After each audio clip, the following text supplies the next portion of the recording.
እያንዳንዱ የስኬት እርምጃችን ከምንወስናቸው ልዩ ውሳኔዎች ይጀምራል። ዲኤምሲ ላይ ኢንቨስት ሲያደርጉ የረጅም ጊዜ ሴትና ለልጅ ልጆ የነገ ቅርስ ይገነባሉ። በኮሪደር ልማት አሸብርቃ የመሃል ከተማ መዳረሻ በሆነችው ለቡ መብራት ኃይል በቪላ ቤት ስታንዳርድ እየገነባን ባለው ዘመናዊ ምቹና ሰላማዊ የመኖሪያ መንደር ውስጥ ቀድመው ለሚመጡ 20 ደንበኞች የ30% ቅናሽ ማድረጋችንን ስንገልጽ በደስታ ነው። ከስቱዲዮ እስከ ባለ 4 መኝታ ከ8% እስከ 10% ቅድመ ክፍያ ብቻ ማለትም ከ494,000 ብር ጀምሮ ከ60% የባንክ ብድር አገልግሎት ጋር በተለያዩ የፍሎርና የካሬ አማራጮች ያገኛሉ። በከተማው ተመራጭ ቦታ ላይ ምቹና ሰላማዊ ኑሮን ገንብተን ህልሞን ወደ ህይወት እናመጣለን። ለደንበኞች በወጣነው ቅናሽ እንዲስተናገዱ አሁኑኑ በ0950 34 55 56 ላይ ይደውሉ። ዲኤምሲ ሪል ስቴት፣ ደስታው እዚህ ይጀምራል። አዋዜ ልዩ ሳምንቱ እንዴት አለፈ? ሳምንቱን በትውስታ ዓለም በዚህ ሳምንት የእስራኤል መከላከያ ኃይል 2 የኢራን ኤፍ-14 ተዋጊ ጀቶችን ቴህራን አየር ማረፊያ ላይ እንዳሉ የደመሰሰ መሆኑን የአይዲኤፍ ቃል አቀባይ ብርጋዴር ጄኔራል ኤፊ ዴፍሪን በዕለታዊ ጋዜጣዊ ጉባኤያቸው ላይ አስታወቁም። ቃል አቀባዩ እንደተናገሩት 2 ቶምካት ኤፍ-14 የኢራን ጀቶች ከ1979 የኢራን እስላማዊ አብዮታዊ መንግስት መስረታ በፊት ለሻሁ የተሰጠ አሁንም ድረስ በስራ ላይ የሚገኝ የአሜሪካ የጦር አውሮፕላን ነበረ። አይዲኤፍ ጥቃቱን በቪዲዮ አስደግፎ አቅርቧል። ተጨማሪ የአይዲኤፍ የቪዲዮ መግለጫ እንደሚያሳየው ሰው አልቦችን እስራኤል ላይ ለመተኮስ ሲሄዱ የነበሩ የኢራን ወታደሮች ከነ ተሽከርካሪያቸው ተመተው ከሰማይ በተተኮሰ ሮኬት ተመተው ሲወድሙ የሚያሳይ ነው። በቴህራን የሀገሪቱ ቴሌቪዥን ጣቢያ ስቱዲዮም ላይ ያረፈበትን ምት የሚያሳይ ሌላ ቪዲዮ እንደዚሁ ቀርቧል። ይህ በእንዲህ እንዳለ እስራኤል መንፈሳዊ መሪ አያቶላ ካሚኒን ከመግደል ወደ ኋላ እንደማትል ጠቅላይ ሚኒስትር ቤንያሚን ኔታንያሁ ከአሜሪካው ኤቢሲ ኒውስ ቴሌቪዥን ጋር ባደረጉት ቃለ ምልልስ ገለጹ። ተመልከት፣ የምናደርገው ማድረግ ያለብንን ነው አሉ ኔታንያሁ ሲናገሩ። ዝርዝር ውስጥ አልገባም፣ ነገር ግን ምርጥ የኒውክሌር ሳይንቲስቶችንም ኢላማ አድርገናል፣ የሂትለር ቡድን ማለት ናቸው ብለዋል። ይህን ማድረጋችን ደግሞ ጦርነቱን የሚቋጨው ነው በማለት የአያቶላው መመታትም ጦርነቱን ለመቋጨት የሚረዳ ተደርጎ ሊታይ እንደሚችል ተናግረዋል። የዩናይትድ ስቴትስ አሜሪካ ፕሬዝዳንት ዶናልድ ትራምፕ የምፈልገው ከተኩስ አቁም በላይ እውነተኛ የጦርነት ፍጻሜ ነው ብለዋል።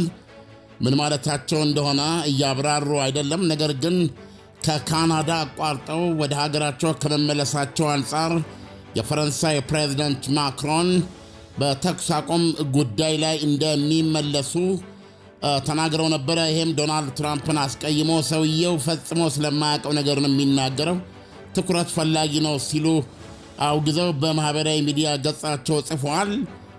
እሳቸው ለጋዜጠኞች ከካናዳ መልስ ላይ በአውሮፕላናቸው ውስጥ የነገሩት እኔ የምፈልገው የጦርነት ፍጻሜ ነው ብለዋል።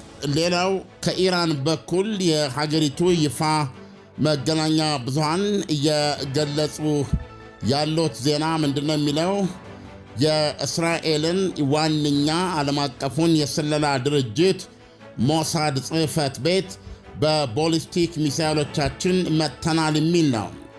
የሀገሪቱ ታስኒም የተሰኘው የዜና አገልግሎት መንግስታዊ ነው። የተለያዩ ተከታታይ ፎቶግራፎችን በማውጣት የሞሳድን የስለላ ኤጀንሲውን ጽሕፈት ቤቶች እሳት ለኩሰንባቸዋል ብሏል። ለዚህም መነሻ ያደረገው ታስኒም የተሰኘው ዜና አገልግሎት የኢራን አብዮታዊ ዘብ ኮር ነው። በዚህ መሠረት የኢራን ሚሳይሎች ቀጥታ የሞሳድን ጽሕፈት ቤቶች ለመምታት ችለዋል ብሏል። ምናልባት ይሄን በቴሌግራም ገጹ ነው ያወጣውና ይሄ ደግሞ ትልቅ ዜና ሆኖ ነው በኢራን በኩል የታየው።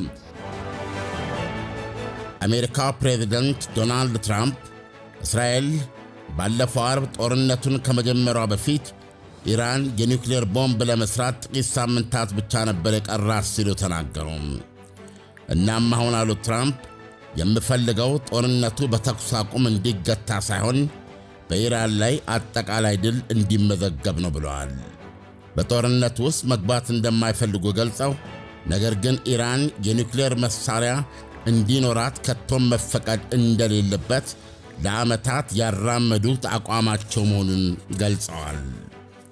የኢራንን የኒውክሌር ጣቢያዎች ለመደብደብ ገና ውሳኔ ያልወሰዱ መሆናቸውን ገልጸው ተቋማቱን ለማውደም የሚያስችሉ ምርጥ መሳሪያዎች ያላት ዩናይትድ ስቴትስ አሜሪካ መሆኗንና በአሁኑ ሰዓት እስራኤል እየተጠቀመችባቸው መሆኗን ተናግረዋል።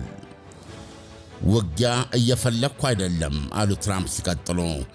ነገር ግን ምርጫው በውጊያና ኢራን የኒውክሌር መሳሪያ ባለቤት እንድትሆን በመተው መካከል ከሆነ ማድረግ ያለብህን ማድረግ አለብህ ብለዋል።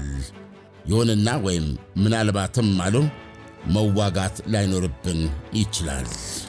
ኢራን ከአሜሪካ ጋር ለመደራደር ስትል ዋይት ሃውስ ድረስ ለመምጣት ፈቃደኛ ናት።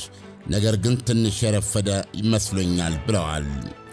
ኢራን ከቶምና መቼም ለድርድር ወደ ዋይት ሃውስ ልምጣ ያለችበት ጊዜ እንደሌለና ፕሬዝደንቱ መዋሸታቸውን ትገልጻለች። የሩሲያ ፕሬዝደንት ቭላዲሚር ፑቲን እስራኤል ወይም አሜሪካ የኢራኑን መንፈሳዊ መሪ አሊ ካሚኒን ሊገድሏቸው ይችላሉ በሚለው ጉዳይ ላይ ጋዜጠኞች አስተያየት እንዲሰጡ ላቀረቡላቸው ጥያቄ ይሄንን ሊሆን ቢችል እንኳ ብዬ በመላምት እንኳ ልወያይበት አልፈልግም ሲሉ መመለሳቸው ተሰማ።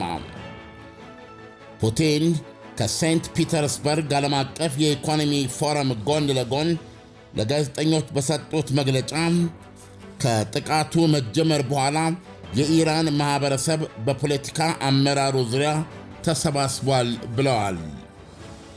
ፑቲን በሁለቱ ተዋጊ አገራት መካከል በአስታራቂነት ለመግባት ያደረጉት ሙከራ በአሜሪካው ፕሬዝደንት ዶናልድ ትራምፕ እዛው በጸበልህ የሚል ምላሽ አሰጥቷቸዋል። እጅ ላይ ያለውን የዩክሬን ጦርነት መላበለው ብለዋቸዋል ትራምፕ። ሁለቱ መሪዎች ይህን የተባባሉት መሰንበቻውን በስልክ አድርገው በነበረው ንግግር ነው።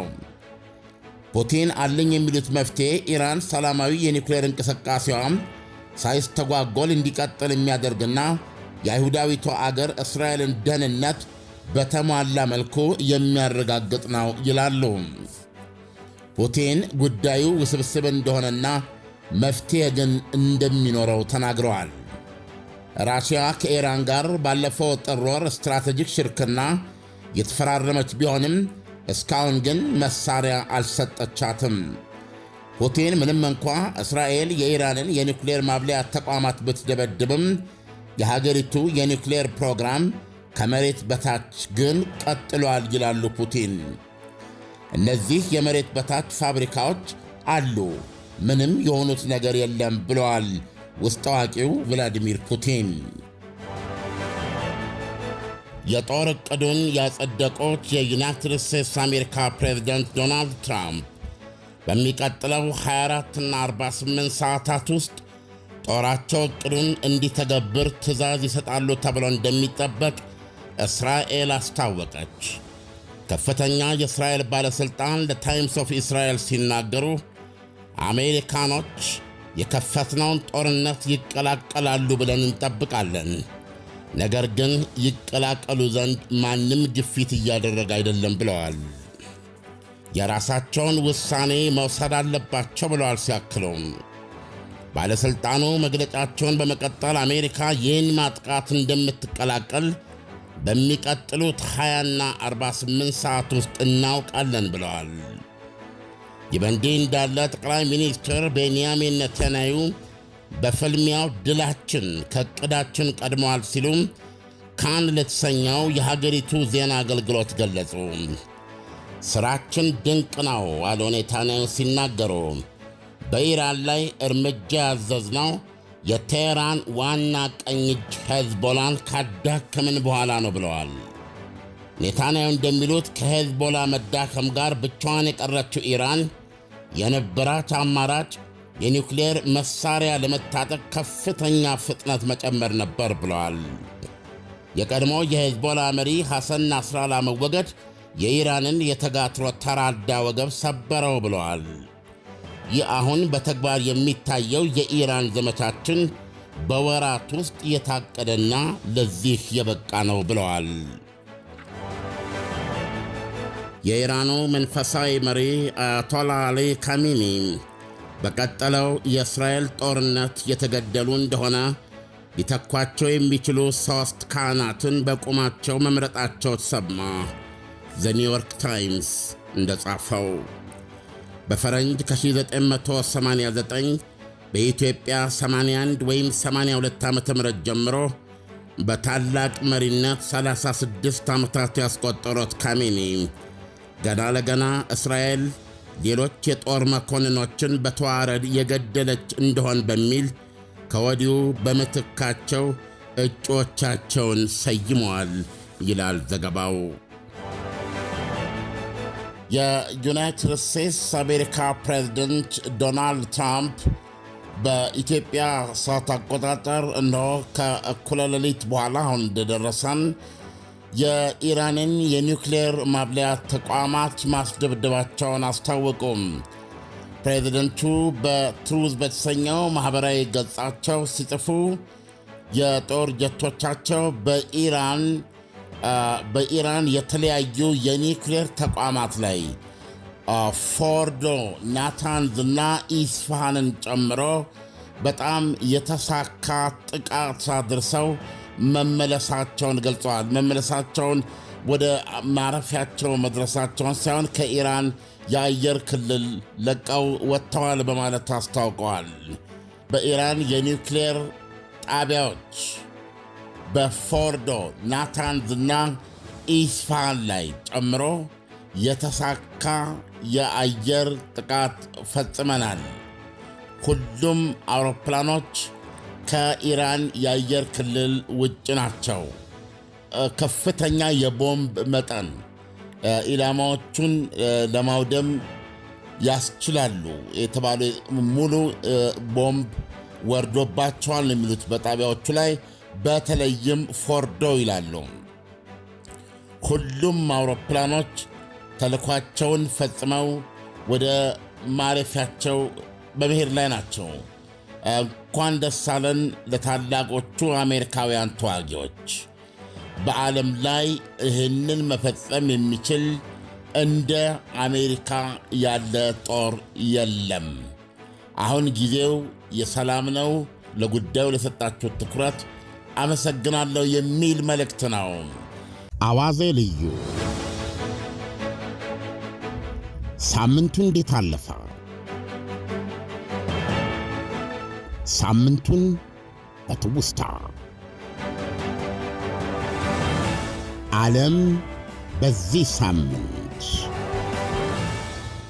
እያንዳንዱ የስኬት እርምጃችን ከምንወስናቸው ልዩ ውሳኔዎች ይጀምራል። ዲኤምሲ ላይ ኢንቨስት ሲያደርጉ የረጅም ጊዜ ሴትና ለልጅ ልጆ የነገ ቅርስ ይገነባሉ። በኮሪደር ልማት አሸብርቃ የመሃል ከተማ መዳረሻ በሆነችው ለቡ መብራት ኃይል በቪላ ቤት ስታንዳርድ እየገነባን ባለው ዘመናዊ ምቹና ሰላማዊ የመኖሪያ መንደር ውስጥ ቀድመው ለሚመጡ 20 ደንበኞች የ30% ቅናሽ ማድረጋችንን ስንገልጽ በደስታ ነው።